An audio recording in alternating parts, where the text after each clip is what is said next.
Springfield Local Schools Board of Education to order. Roll call.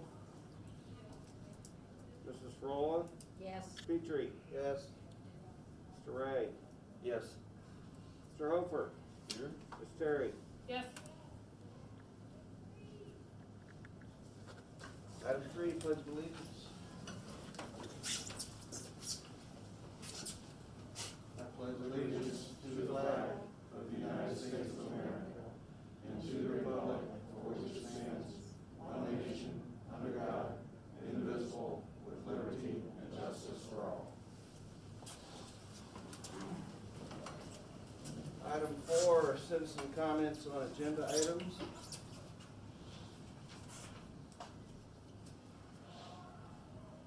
Seeing none. Item 5, service agreement, Summit ESC.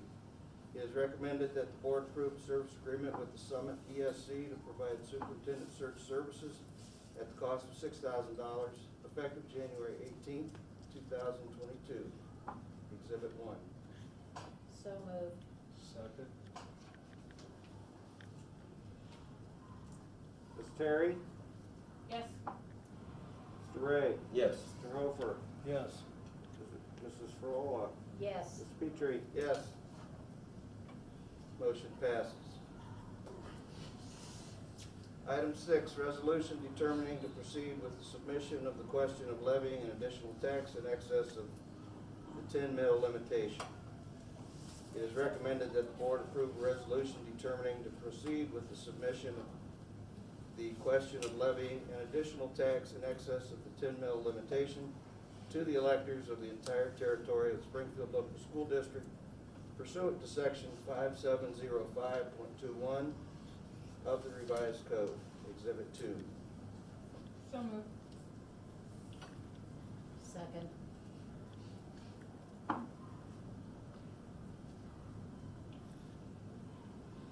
Mrs. Frola?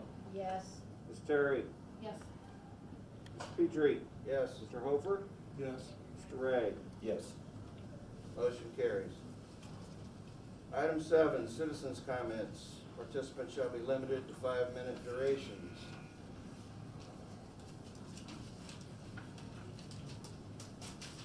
Seeing none.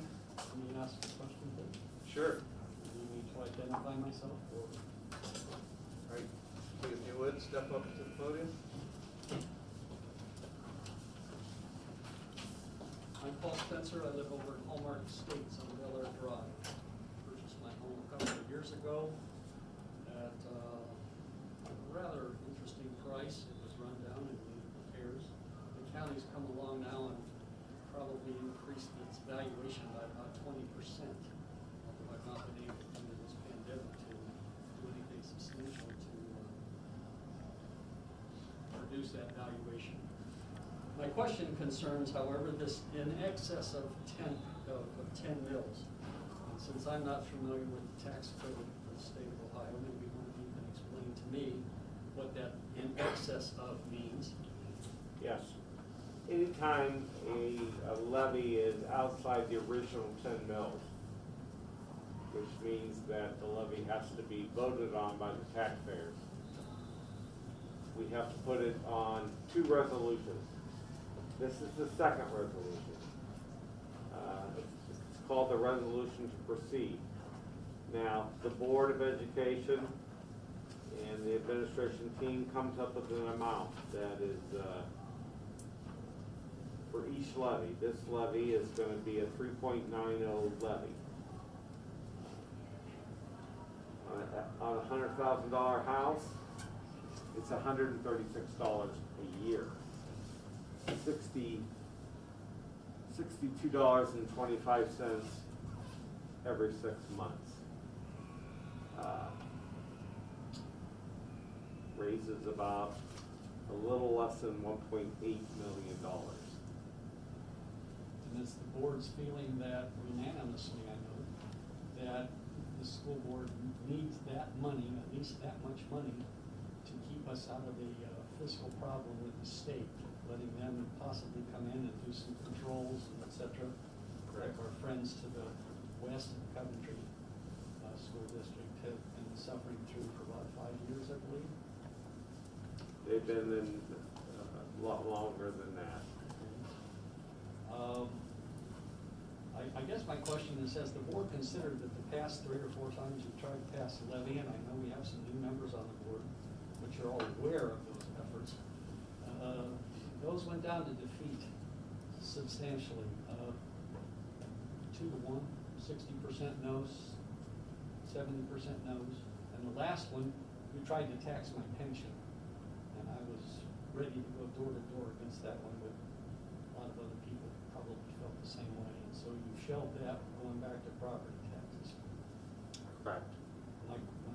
Now my question is, okay, so number one, we may not have a May primary.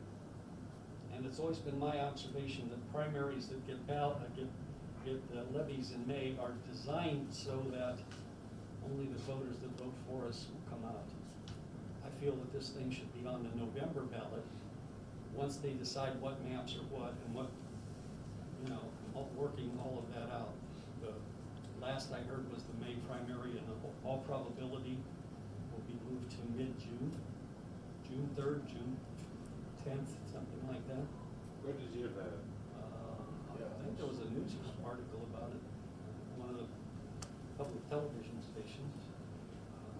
Because tomorrow morning, I will send both of these resolutions to the Board of Elections. I haven't heard anything from the Board of Elections that the May primary has been moved. I will find out that piqued my interest. Yeah, it's in our interest to find that out. It's my understanding that the maps that were submitted were thrown out, and they've got 3 days, 10 days, something like that. Oh, the redistricting? Redistricting. Okay. Before those that want to run for any particular district can't even file because they don't know where the district is. And so they're going to postpone the primary to establish the maps.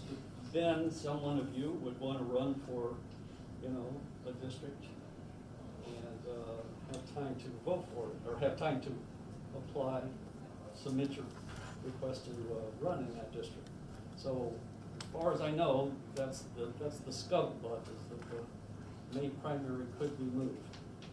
How would that affect this levy? And would it not be more sensible to put it on the ballot?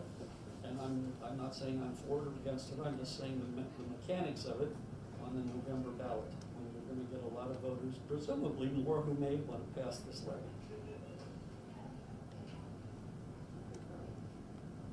Yeah, we discussed that last board meeting, actually, whether to go in May or whether to go in November. You can't collect the money until January? Yeah, first half of 2023, so your tax bills that come out in late January, early February will be the first time you collect, whether you go in May or November, or, I'm out here looking right now on the internet to see it, I haven't not seen it. But the question to your question is why? Well, we have to be prepared in case there is a May primary. You have to have 2 readings and you have to file per Ohio revised code 90 days before the election. So the filing deadline is, I believe, February 3rd or 4th. So we always do it a week early to make sure everything is okay. Now, if what you're saying comes about, then we'll just, with the board's approval, Roll with it. we'll just, I'll have to get a hold of my legal person, because this has never happened before, to find out if we have to do 2 more. We just might. We want to be prepared. That makes sense. Yeah. We certainly hope to pass in May, but if we don't, then we have another opportunity in November as well. Are there other alternatives? And I know you've discussed this, amongst yourselves and at meetings. This entire state has screwed up school finances for at least 10 years. I think longer than that. Yeah. Since the 70s. Okay. I can go with that. I graduated before the 70s, so yeah. I guess what I'm asking is, are there efforts being made to prod those in power at the state level? You've mentioned in the article that I read that we only have two hopes. Either put a levy or hope that somebody does something nice to us, and I think there are other alternatives as well. And you also mentioned the COVID monies that have come. Are there any more COVID monies due or coming that you are aware of? As of right now, no. But that could change. We do not anticipate receiving substantial amounts in the future, like we've received. The biggest reason Springfield Local School is in the position we're in is because it's been 20 years since the district has passed new money, new operating money to run the school district. We did pass a bond levy back in 2010 to build this school. You can only go so long on 20-year money, obviously. Everything is up, healthcare is up. Well, I'm not questioning the need, I'm just questioning. So- Are there other funds out there that could be used? And is anybody working on prodding the bozos down in Columbus to do what the Supreme Court told them they had to do? That prodding's been going on for 16 years. a long, long time. It might be solved pretty soon. That was the second time that the state legislature went to the Supreme Court. The Supreme Court said, come back to us when you have some. That was 16 years ago. Well, I think I've used up my 5 minutes. Thank you. Thank you for your Thank you. answers. All right, item 8, executive session. It is recommended that the board go into executive session at this time to discuss the appointment, employment, dismissal, discipline, promotion, demotion, or compensation of an employee, or the investigation of charges or complaints against an employee, official, licensee, or student, unless the employee, official, licensee, or student requests a public hearing. So moved. I'll second Mr. Ray, that. Yes. Mr. Hofer, Yes. Ms. Terry, Yes. Mrs. Frola, Yes. Mr. Petrie. Yes. Motion carries. We are now in executive session. And there won't be any action. We're gonna be in a couple of minutes. Yeah, we're gonna be a couple minutes because they have to take down. Gotta go out and see. It might be.